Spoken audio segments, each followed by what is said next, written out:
आइए पहले श्री रामकृष्ण देव का ध्यान मंत्र पढ़ते हैं।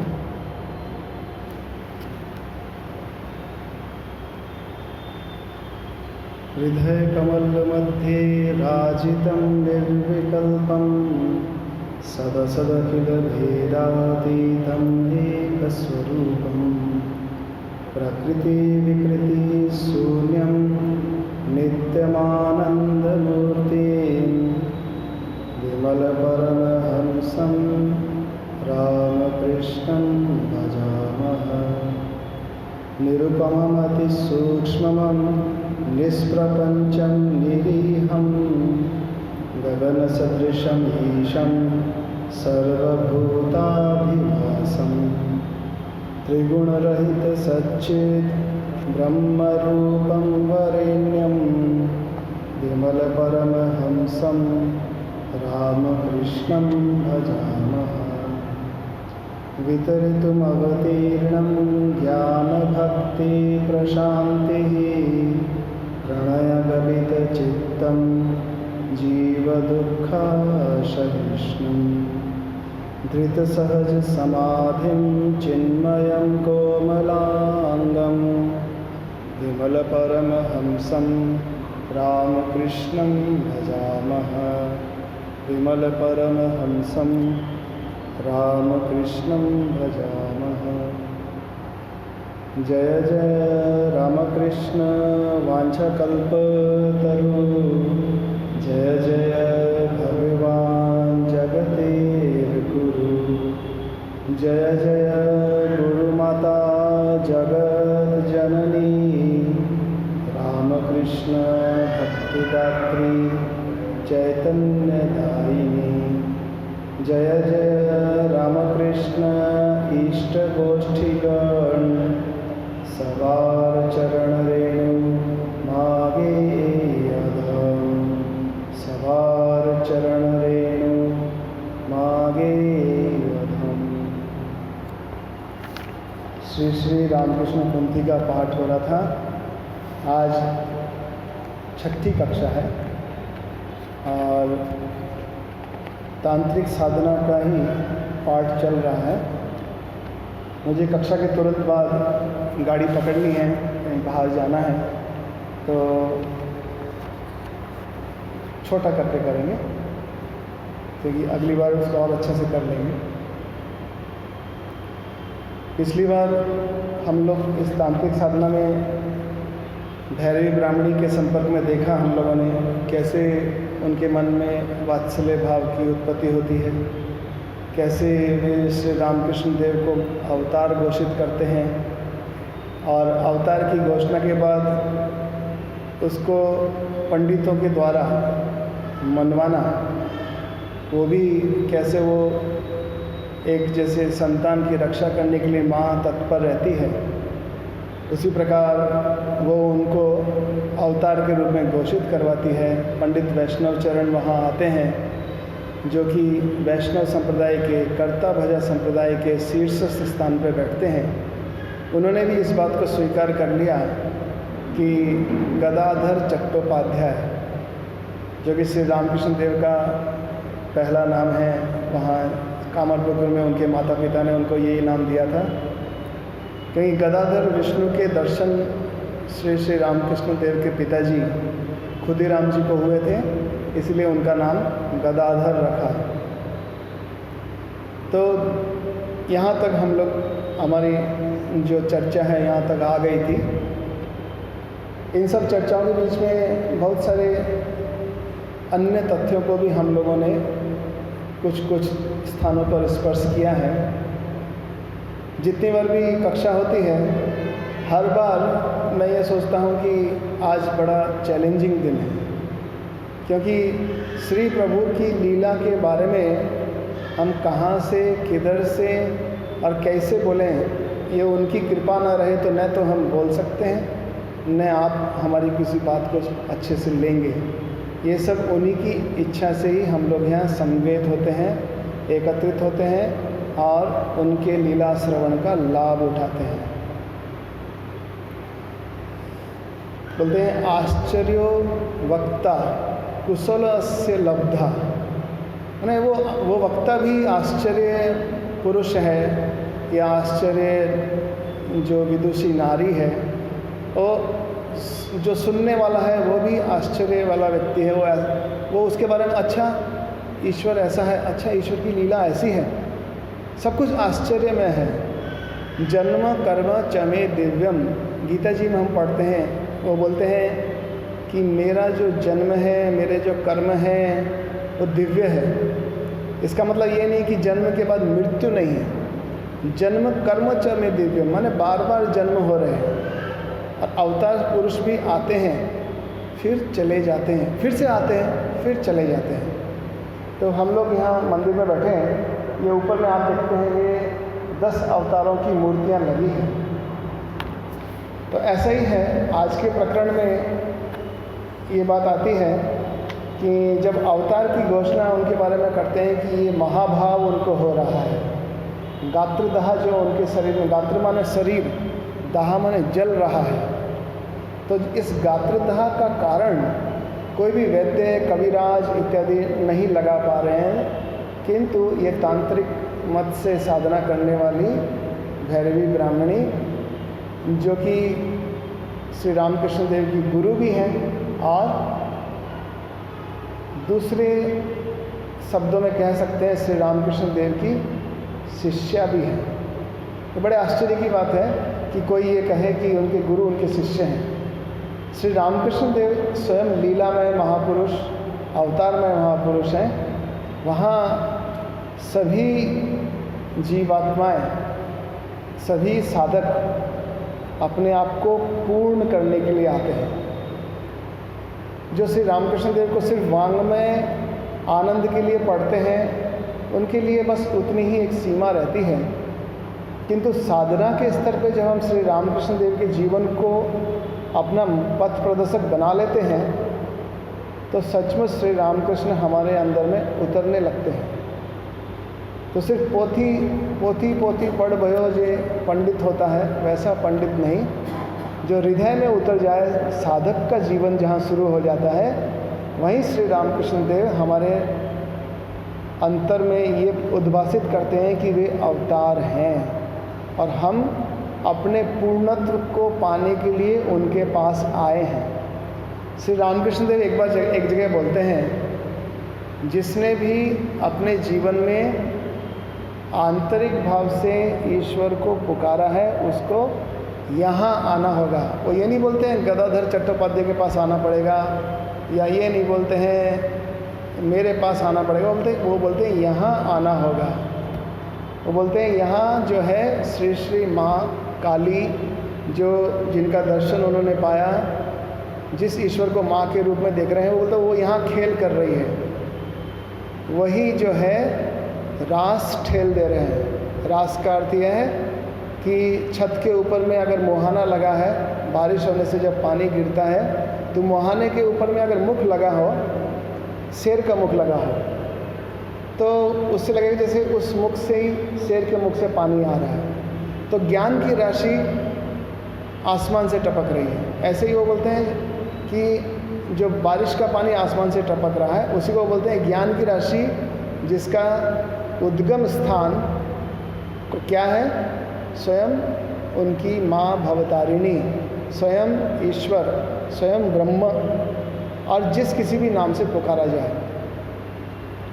कहते हैं गीता जी में आता है, न ही ज्ञानेन सदृशम पवित्रम यह विद्यते।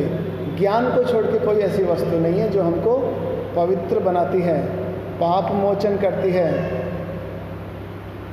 तो ऐसा हम लोग देखते हैं कि जैसे अपने जीवन में हम देखते हैं, माँ हमको बचपन में, हम लोग अपना जो भी है बिस्तर में ही पेशाब कर दिया या इस प्रकार का कुछ और भी उत्सर्जन कर दिया, तो माँ जो आकर के हमको साफ़ सफाई करती है।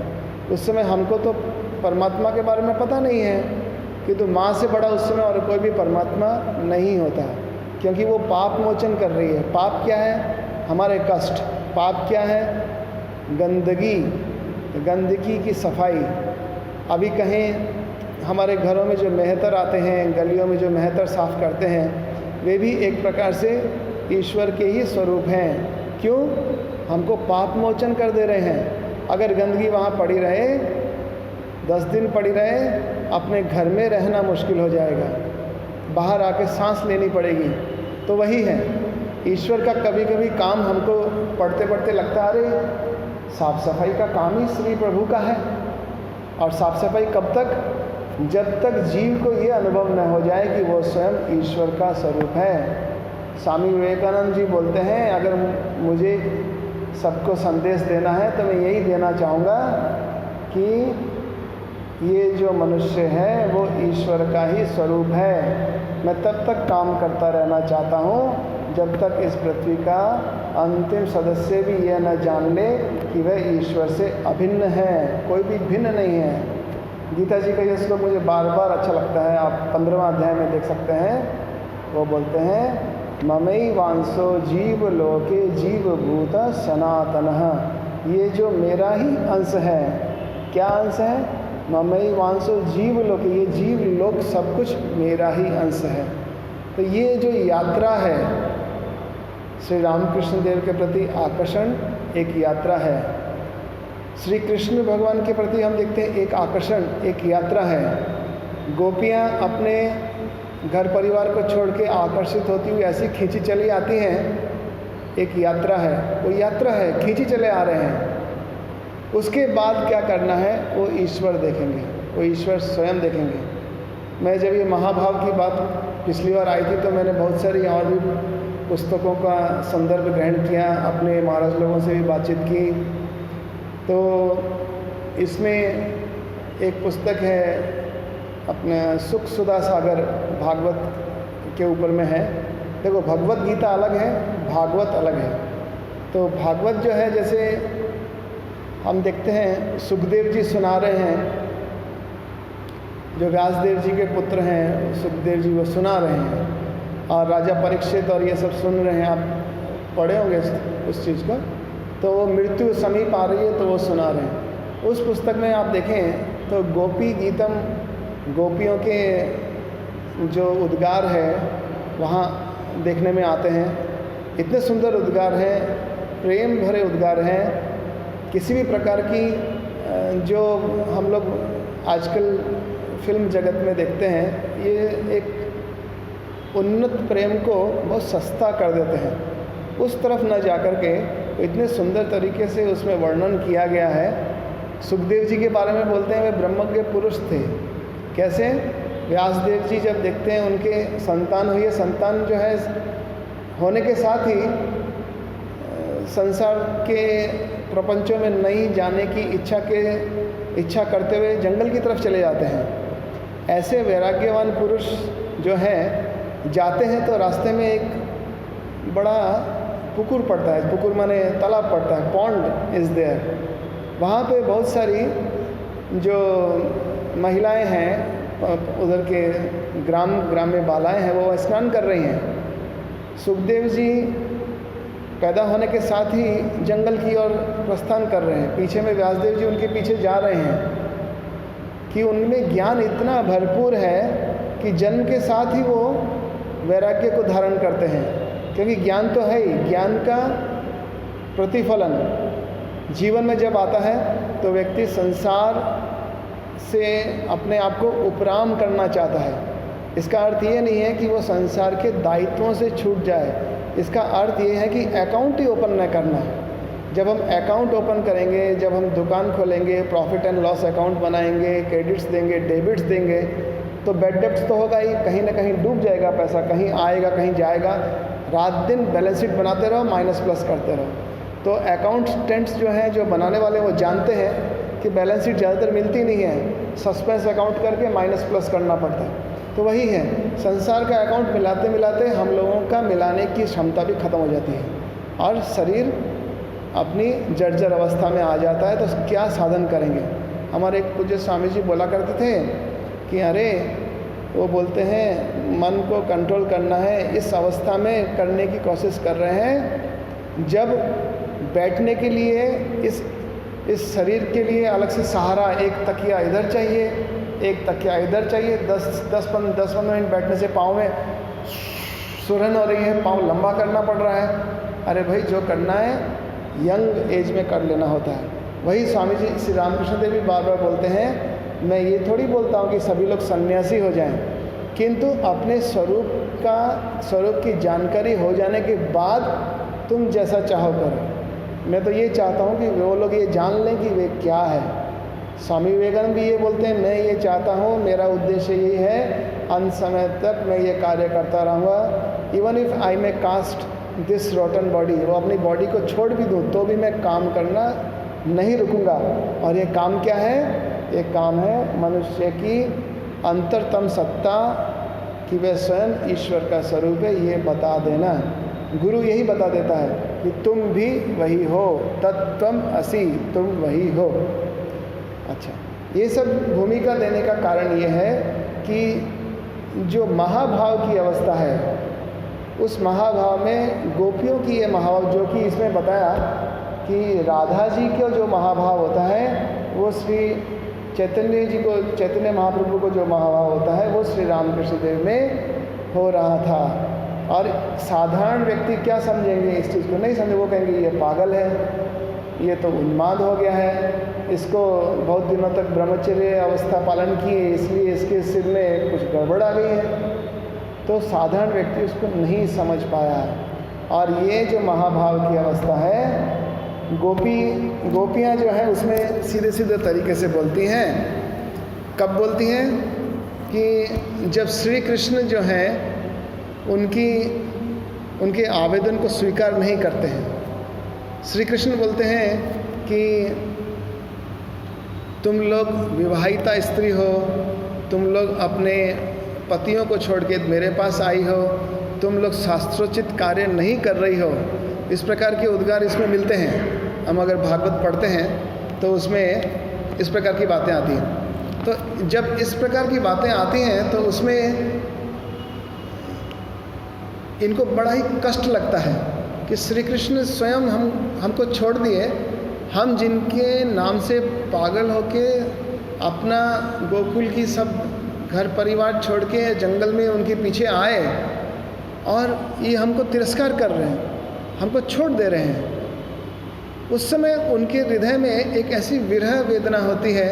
एक तिरस्कार की अग्नि एक अलग होती है, किंतु ये एक ऐसी वेदना है जिसका वर्णन सुखदेव जी यहाँ कर रहे हैं। सुखदेव स्वयं वैराग्य की प्रतिमूर्ति हैं। वे इस प्रेम का, इस आलेख का वर्णन वहाँ करते हैं। इसलिए स्वामी जी सबसे बोलते थे, जो आचार्य होते हैं उनके जीवन में इस परम वैराग्य के तत्व को धारण किया होना चाहिए। परम ज्ञान की उपस्थिति के लिए सबसे पहले वैराग्य उसका प्रथम गुण है। अगर वैराग्य नहीं रहता है तो जीव और ईश्वर का जो मिलन है उसकी व्याख्या संसार में सबसे उच्चतम स्तर के जो भावनाएं हैं, वो भावनाएं जब हम प्रेमी और प्रेमास्पद के मध्य की जो भावना है उसके द्वारा समझने और समझाने में आसानी के कारण शास्त्रों में इसको गोपियाँ और राधा जी के रूप में समझाई गई है।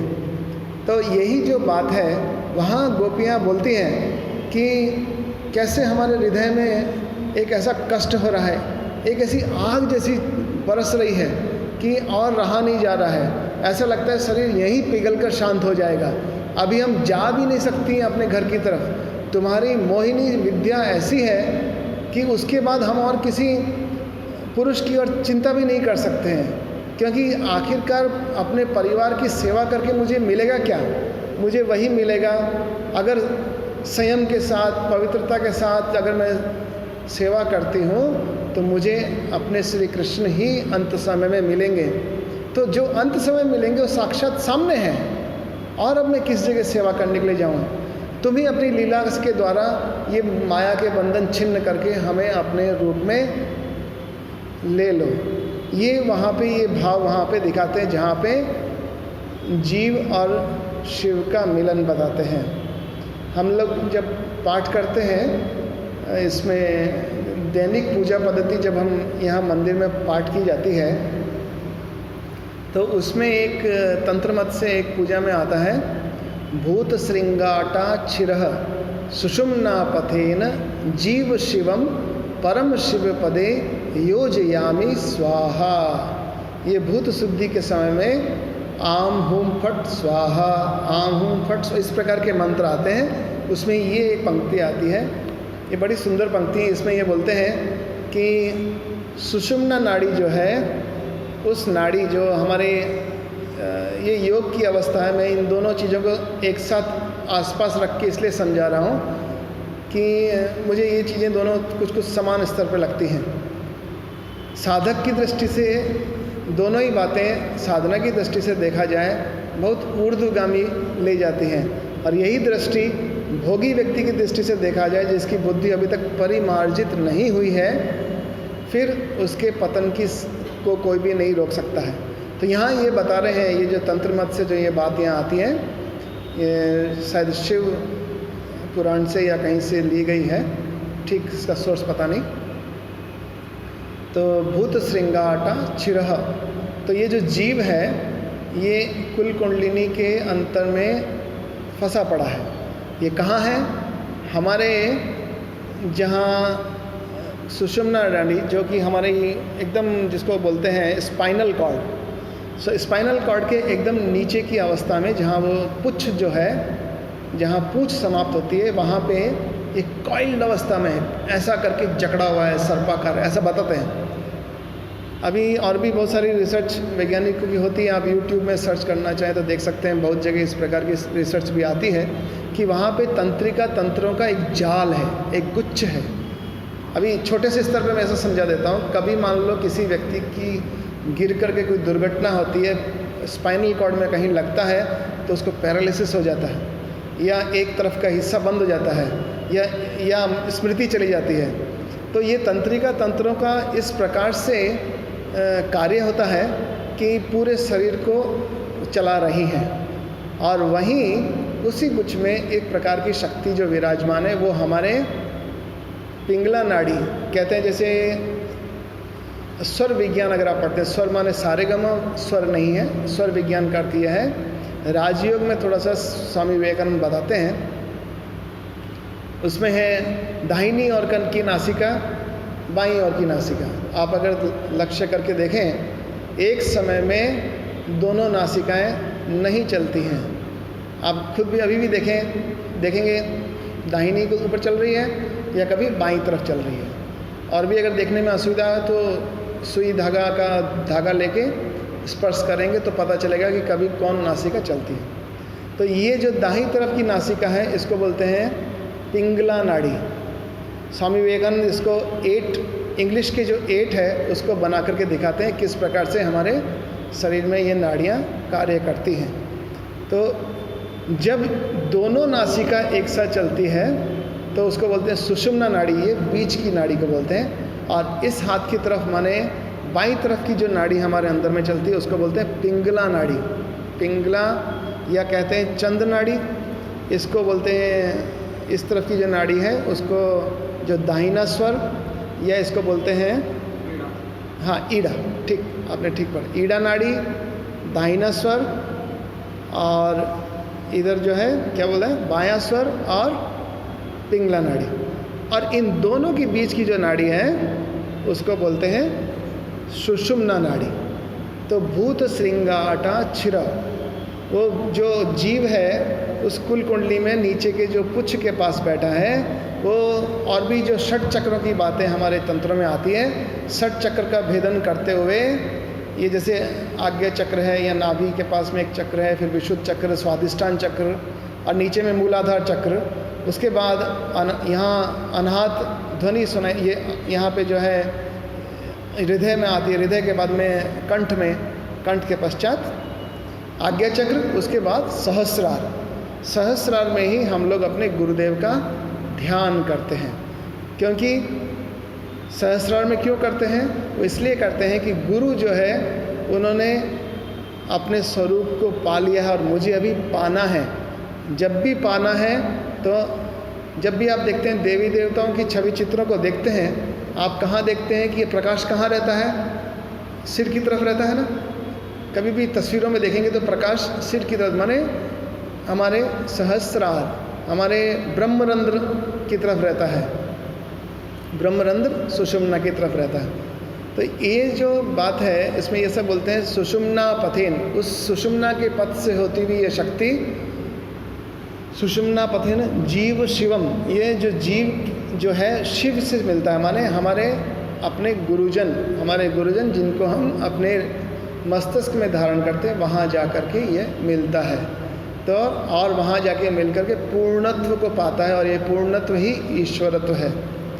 भूत श्रृंगाटा छिरः सुषुम्ना पथेन जीव शिवम परम शिव पदे योजयामी, योजयामी माने युक्त हो जाता है। तो यही है महाभाव की लीला। प्रक्रिया ये ऐसी है, किंतु ये जो महाभाव है शास्त्र के अनुसार, इस प्रकार की जो अवस्था जब किसी सामान्य व्यक्ति को आती है तो वह ज़्यादा समय तक अपने शरीर को धारण करके नहीं रख सकता, ज़्यादा से ज़्यादा 21 दिन तक धारण कर सकता है। तो ये जो घटना है, कुछ समय पहले हरिद्वार में एक स्वामी जी थे, स्वामी अखंडानंद जी के शिष्य ही थे शायद, उनका यहाँ एक पुस्तक है, वहाँ अपने लाइब्रेरी में भी पुस्तक मिल जाएगी। पहले तो एक सोविनियर छपी थी, उसमें उन्होंने संस्मरण लिखे थे कि वो हरिद्वार में अस्पताल है, वहाँ कार्यरत थे। तो उन्होंने एक ऐसे साधु को देखा कि उसके शिष्य लोग उसको लेके आए हैं, और वो बोले कि इनको जो है हठात कुछ हम शास्त्र पाठ कर रहे थे और एकदम से ये कॉन्शियसनेस चला गया। तो शास्त्र पाठ का अर्थ ये है, ये शास्त्र तभी तक आवश्यक है जब तक हमारा अज्ञान नष्ट न हो। तो शास्त्र की प्रत्येक बात हमको ध्यानस्थ कर सकती है अगर हमारी प्रिपरेशन हो। तुरानंद जी महाराज बोलते थे कि गीता के प्रत्येक श्लोक पे वो ध्यान किया करते थे। प्रत्येक एक एक श्लोक हमें उस परिपूर्णता की तरफ इंगित कर देता है, बढ़ा देता है। ये अपने संस्कारों की जटिलता ही रहती है कि हम तुरंत क्विक कुछ एक्शन नहीं पाते हैं, क्योंकि और भी बहुत सारे एक्शन उस एक्शन से पहले होते हैं। जैसे सोनार कुछ गहना बनाता है तो पहली हथौड़ी में थोड़ी बना लेता है, उसको कितनी हथौड़ियाँ मारनी पड़ती है तब उसमें कुछ फॉर्मेट आता है। तो वही चीज़ है, बार बार अपने चित्त पर आए हुए इन अभ्यास को कि ये संसार सत्य है, इस अभ्यास को मिटाते मिटाते ये आता है। तुरानंद जी बोलते हैं, अंत समय की बात है कि ब्रह्म सत्य, जगत सत्य। बड़े आश्चर्य की बात है, ब्रह्म भी सत्य है, जगत भी सत्य है। तो ये दोनों चीज़ें जब आ जाता है, ईश्वर भी सत्य है और ये जगत भी सत्य इसलिए हो जाता है कि ये भी ईश्वर का ही अंश है। ये बहुत उच्च अवस्था है। ये सब अवस्थाएं सचमुच में हैं। ये उन स्वामी जी ने देखा कि वो जो साधु को लाए थे, उन्होंने इसको ठीक ऑब्जर्व किया। धीरे धीरे उनका मन उनके शरीर से उठता गया, अंगों की गति समाप्त होती गई और ठीक समय पे उनका शरीर जो है छूट गया। तो वो जो अवस्था थी बहुत उन्नत अवस्था, जिसमें साधारण साधक ज़्यादा समय तक रह नहीं पाता। वो उसका शरीर जैसे एक लिफाफा है, उसमें से हमने मिठाई खा लिया और लिफाफा फेंक दिया, ऐसा ही शरीर फिर रखने के लिए इच्छा ही नहीं रहती है। सिर्फ अवतार पुरुष जो रहते हैं वे ही उस शरीर को धारण किए रहते हैं। जैसे यहाँ श्री रामकृष्ण देव उस समय कितने कष्ट में रहे हैं, ये गोपियों की व्यथा को देख के समझा जाता है। यहाँ और एक चीज़ है, लीला प्रसंग में शारदानंद जी दिखाते हैं कि वैष्णव संप्रदाय में बहुत सारे, जैसे रूप गोस्वामी, सनातन गोस्वामी जी, ये लोग क्या करते थे, वृंदावन में जब रहते थे तो सिर्फ श्री कृष्ण का ही चित्र रखते थे, राधा जी का चित्र नहीं रखते थे। तो बोलते हैं वो इसलिए नहीं रखते थे कि राधा का जो भाव है वो इतना घनीभूत है कि उसके बाद श्री कृष्ण उनको देखेंगे ही नहीं, उनके मन की कल्पना को देखेंगे। उनका भाव बाकी लोग गोपी, जैसे राधा में, जैसे वृंदावन जब जाते हैं तो सभी लोग राधे राधे कहते हैं, या वहाँ ये बोलते हैं, जैसे मीरा जी के भजन में भी आता है, तो वो बोलते हैं कि भाई मैं स्त्री का दर्शन नहीं करूँगा। तो मीरा जी बोलते हैं, अरे वृंदावन में श्री कृष्ण को छोड़ के और पुरुष है ही कहाँ।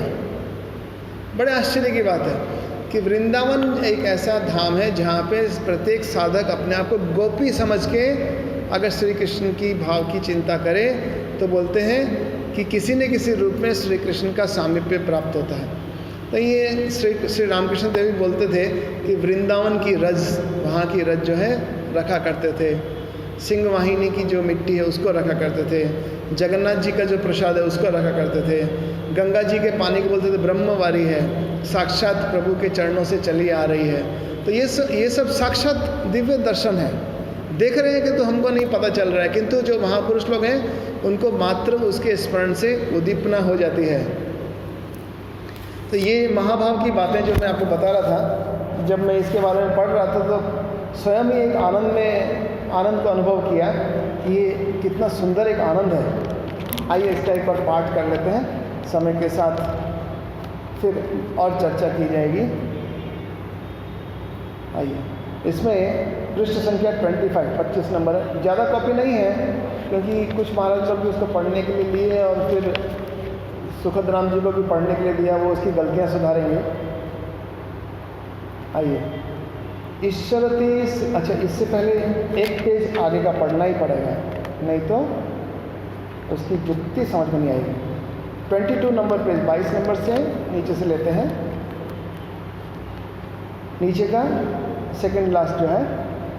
अर्ध हाथ परिमाण जलेर ऊपरे हेले दुले खेले पद्म पवनेर भरे कबू कबू उच्चे कबू परशीछे जल शिशुते ना बुझे इहा काहार कौशल तेमनी मधुर दले ना बुझे कारण खेलिछेन तारे लइया प्रभु नारायण दिवानिशी काछे काछे तथापि अदृश्य श्री प्रभुर लीला खेला सुगूढ़ रहस्य विषन्न मलिन भरी करी विषन्न मलिन भारी करे श्री बयान मधुर विश्वासे कौन प्रभु भगवान बोलो की हईल मम हेतु नहीं जानी भावेर लक्षण इहा बोलेन ब्राह्मणी ईश्वरते श्री प्रभुर शास्त्रीय नजीर आर एक साधारणे करिल हाजिर गात्रदाह निवारणे चेष्टा निरवधि कत कविराजी तेल कतई औषधि आद्यावधि दाह व्याधि हईल नाखुन सबार होयेछे शून्य उपायर तुन साधिका ब्राह्मणी तत्व कहिले सकले ईश्वरानुरागे दाह व्याधि केवा बोले विरहेर दाह इहा शास्त्रे उल्लिखित महाभावे श्री राधार श्री अंगे फुटित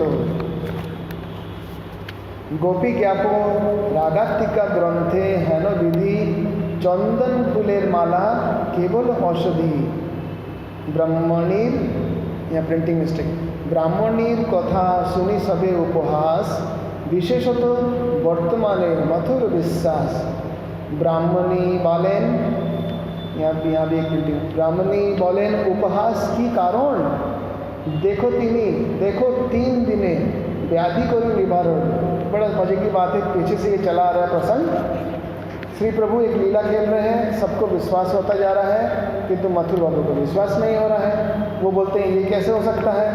ऐसा ही जो है श्री प्रभु जाकर के मथुर से बोलते हैं क्या हुआ। उन्होंने तो बोल दिया, ब्राह्मणी ने तो बोल दिया, जो ब्राह्मणी उनकी गुरु हैं उन्होंने तो बोल दिया कि ये तो भाव इत्यादि है, किंतु मेरा दर्द तो नहीं मिटा। घायल की व्यथा घायल जाने, मेरा अंतर की तो व्यथा मिटी नहीं, मैं तो जले जा रहा हूँ। तुम देखो अभी क्या है। तो फिर से ये बोल रहे हैं ईश्वर के श्री प्रभु शास्त्रीय नजीर। शास्त्रीय नजीर माने एक बड़ी पारखी उनकी एक दृष्टि है कि ईश्वर में उनका मन सब समय लगा रहता है। किंतु जो भी औषधियाँ दे रहे हैं शास्त्रीय नजीर के रूप में, जैसा जैसा पथ्य के बारे में डॉक्टर ने बोल दिया वैसा का वैसा वो ले रहे हैं।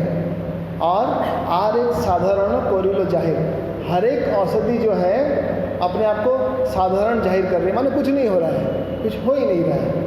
गात्रदाह निवारण चेष्टा, इतनी चेष्टा की जा रही है, कविराजी दवाई की जा रही है, देसी पत्ते हो रहा है, ये हो रहा है, वैसा हो रहा है, किंतु सब बेकार। आद्यावधि दाहो व्याधि हो लो ना खून। खून माने हिंदी में जैसे हम लोग शुन बोलते हैं, उसी को यहाँ ऐसा बोला गया है। बंगला में श को ख बोला जाता है ऐसे करके। आद्यावधि दाहो व्याधि, अभी तक समाप्ति नहीं हो रही है, सब चीज़ें शून्य हो जा रही हैं। शून्य उपाय तुन, तुन माने तृण, सब घास पत्ते के जैसे उड़े जा रहे हैं, कुछ भी नहीं है।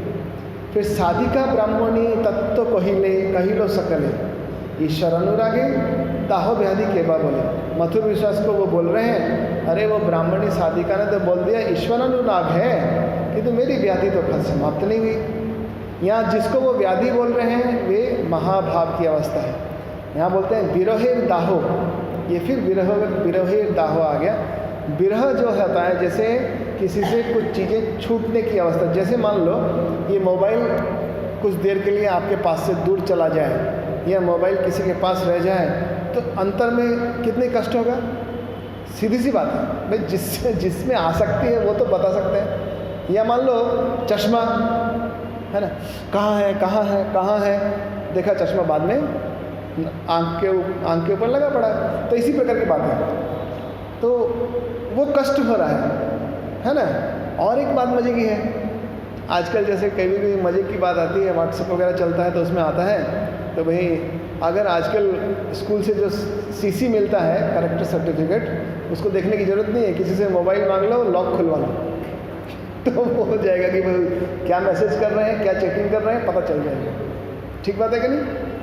चलो ये थोड़ा विषय से थोड़ा बाहर है, किंतु वो भी जो है प्रत्येक व्यक्ति के अंदर मधुर भाव की भावना है। ये भावना ही वहाँ प्रकाश हो रही है जिसको प्रत्येक व्यक्ति गोपन रखना चाहते हैं। और ये भाव जो है यहाँ ओपन हो गया है, महाभाव हो गया है, खुल गया है। और ऐसा खुल गया है कि श्री रामकृष्ण देव अभी भी मजाक कर रहे हैं मथुर के पास, देखो तो क्या हो गया, देखो तो क्या हो गया। क्यों? क्योंकि ये भाव उसके मन में ये संभाल नहीं पा रहा है, क्योंकि उसका सब कुछ ढका है, वो सब छिपा के रखा है। जितनी मन की दलदली है अंदर, वही चीज़ है कि हम लोग घर में जब साफ सफाई करते हैं, दरी होती है ना, दरी उठाए कचरा कर देते हैं, अंदर घुसा देते हैं। किस लिए? कोई आने वाला अभी साथ के कचरा देखना ले। तो वही है, हर एक घर में एक कचरे का घर भी रहता है, तो हर जगह ही है। हर एक मन में एक कचरे का कोना भी है, जहाँ हम लोग सफाई करने से उचकाते हैं या उससे उग जाते हैं। किंतु यहाँ बड़े मज़े की बात है, मथुर बाबू के साथ इतना आनंद कर रहे हैं कि उनको ये विश्वास कैसे हो उसके लिए बहुत लीला चल रही है। बोलते हैं गोपी क्या पूरा, गोपी लोगों की जैसे रागात्मिका भक्ति है, ये रागात्मिका भक्ति माने उसमें इतनी आसक्ति है कि वो अपने कर्तव्यों को भूल के वो अपने विधि विधान भूल के उनके पास आ जा रही है। अभी जैसे एक बात तो स्वामी विवेकानंद ने बहुत अच्छी कही है, तो वो बोलते हैं इस संघ में whoever imitate me remove him out। Swami ji बड़े मज़े की बात देते हैं कि कोई अगर मुझे कॉपी करता है उसको बाहर निकालें। कारण ये है कि उसके जैसा दूसरा है ही नहीं, ऐसा तत्व नहीं। अभी इन गोपी गीतों की बातें, कर्ता भजा के कर्ता और उसको भजने वाले की बातें साधारण व्यक्ति जब इमिटेट करता है या उसको नकल करता है तो वो कहीं पहुंचना कहीं है, कहीं पहुंच गए, ऐसी उल्टी अवस्था हो जाती है। अभी देखिए यहाँ बोलते हैं कि उसने ये जो ब्राह्मणी देवी हैं, ये जो अपने गुरु हैं, उन्होंने ये बता दिया कि किस प्रकार से उनका निदान होगा। बोलते हैं चंदन फूलेर माला केवल औषधि, चंदन का लेप उनके शरीर में करना पड़ेगा और फूलों की माला उनको पहने रहना पड़ेगा। ब्राह्मणीर कथा सुनी सभे उपहास, विशेषतः वर्तमाने मथुर विश्वास। अभी ब्राह्मणी की बात को सभी लोगों ने सुना जरूर, किंतु सुनकर के सभी ने हंसी कर दिया, ठट्ठा कर दिया। और वर्तमान में सबसे ज़्यादा ठट्ठा करने वाले कौन है? मथुर बाबू। उनको विश्वास ही नहीं, और एक क्या इलाज है ना, वही बात है।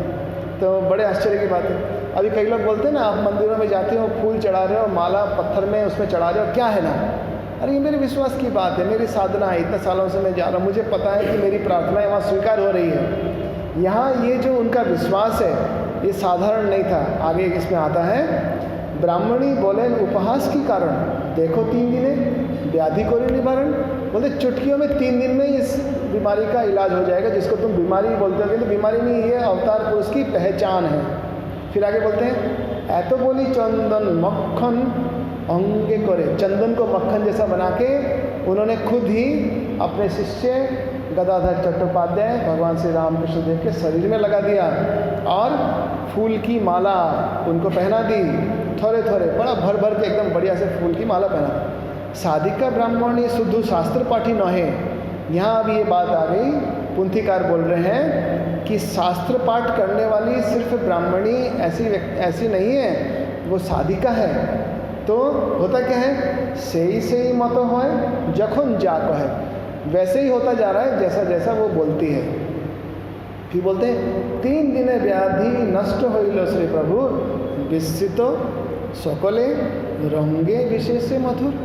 बड़े मजे की बात है, 3 दिन में श्री रामकृष्ण देव का ये महाभाव का जो ये गात्रदाह का जो साइड इफेक्ट, इसको तो साइड इफेक्ट का मतलब कुछ ऐसी दवाइयाँ हैं खा लो तो जैसे नींद ही नींद आ रही है, नींद जैसे सिट्राजिन खा लो, नाक बह रहा है, सिट्राजिन खाते हैं ना हम लोग, ज़्यादातर कॉमन औषधि है, खाने के बाद क्या है, नींद आ रही है, कोई सामने से आ रहा है जा रहा है कुछ पता ही नहीं है, बैठे बैठे सो रहा है, तो वैसी बात है। तो वही ये इसका साइड इफेक्ट है। ये साइड इफेक्ट क्यों है, क्योंकि देखो एक महासमुद्र ईश्वर का स्वरूप एक छोटे से इसमें प्रकाशित हो रहा है, कितना मुश्किल है।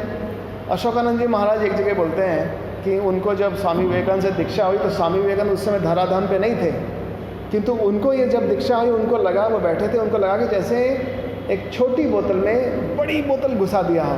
तो स्वामी श्री रामकृष्ण देव बोलते हैं ये कैसा है कि जब एक छोटे तालाब में बड़ा हाथी घुसता है तो क्या होता है, पानी छपक छपक सब खाली हो गया, खत्म, कहानी खत्म। तो वही है, ये महाभाव ऐसा है, इस छोटे से शरीर में इतना विशाल एक आनंद।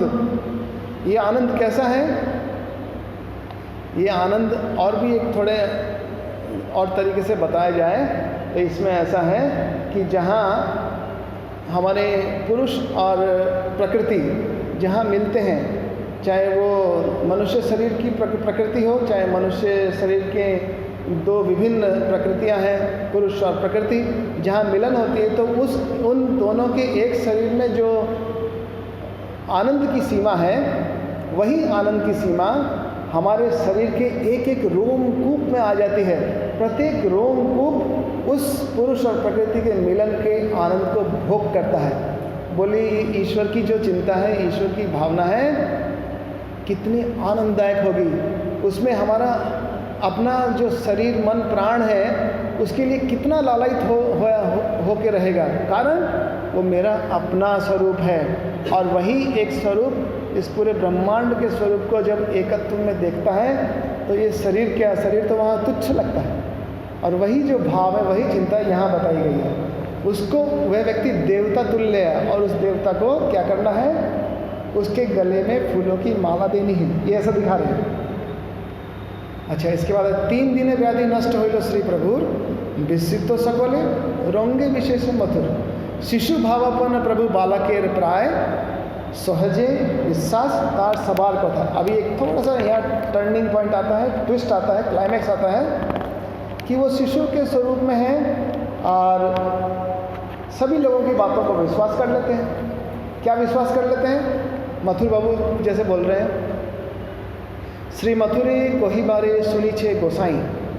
क्या, अरे भाई सुनो, उनके मुख से सुना है कि अवतार की बात आ गई ना, तो अवतार के बारे में बोलते हैं 12 बिना और अन्य अवतार नहीं। बोलते 12 से ज़्यादा तो अवतार ही नहीं है, तुम किस अवतार की बात कर रहे हो, ये और फिर से अवतार। अब यहाँ गिने तो 10 अवतार की फोटो लगी है, हम बोलेंगे 10 ही है और कहाँ है। किंतु जब इसके लिए मैंने और एक संपर्क अपने इसमें सुख सुधा सागर जो पुस्तक है जिसके बारे में भागवत की बात कर रहा था, उसमें इन अवतारों के वर्णन है। इतना समय नहीं था और इतना प्रिंटर भी अवेलेबल नहीं था जो सबने पता था। उसमें 24 अवतार की बात आती है, 10 अवतार की बात आती है, 12 अवतार की बात आती है, और इतने अवतार हो सकते हैं, असंख्य अवतार हो सकते हैं। जैसे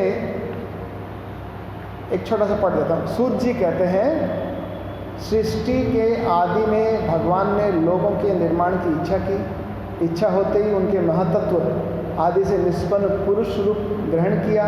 उसमें 10 इंद्रियां, 1 मन और 5 भूत, ये 16 कलाएँ थी। उन्होंने कारण जल में शयन करते हुए जब योग निद्रा का विस्तार किया तब उनके नाभि सरोवर में से एक कमल प्रकट हुआ और उस कमल से प्रजापतियों के अधिपति ब्रह्मा जी उत्पन्न हुए। भगवान के इस विराट रूप के अंग प्रत्यंग में समस्त लोगों की कल्पना की गई है। वह भगवान का विशुद्ध सत्व में श्रेष्ठ रूप है। इस प्रकार से वो रूपों की वर्णना करते हुए आगे बढ़ते हैं।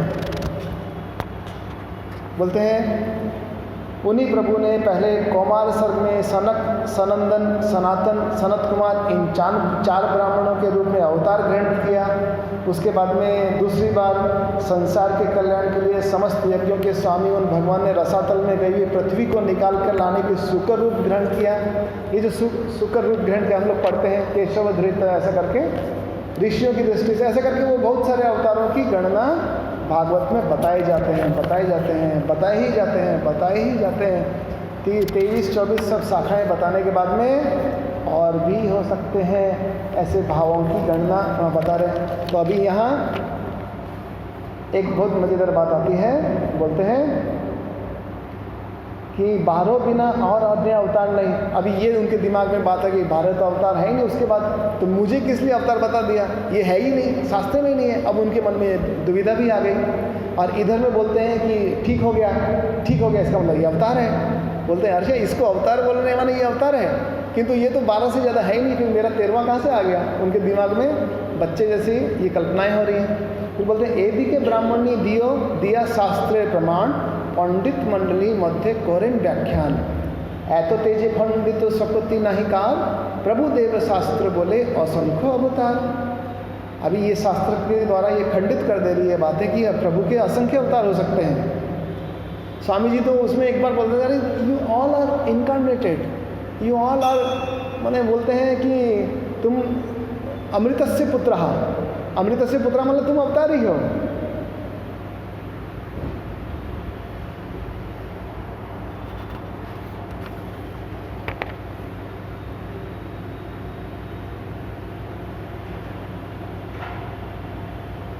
आइए आगे देखते हैं।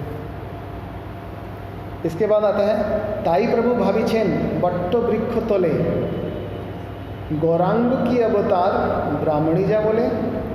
उस समय ऐसा था कि गौरांग भगवान चैतन्य महाप्रभु जो हैं उनको अवतार कोई मानता था और कोई नहीं मानता था। तो प्रॉब्लम ये था कि इस प्रकार की बहुत सारी भ्रांतियाँ लोगों के मन में थी, इतने ही अवतार और नहीं है। तो अभी यहाँ उनके गुरु ने बोल दिया कि इसको भी अवतार बोल दिया। उसके बाद में गुरु ने ये भी बोल दिया और भी हो सकते हैं। तो उनके मन में ये संशय भी आ गया, क्या ये अवतार है? अगर ये है इसका मतलब तो चैतन्य महाप्रभु भी अवतार है।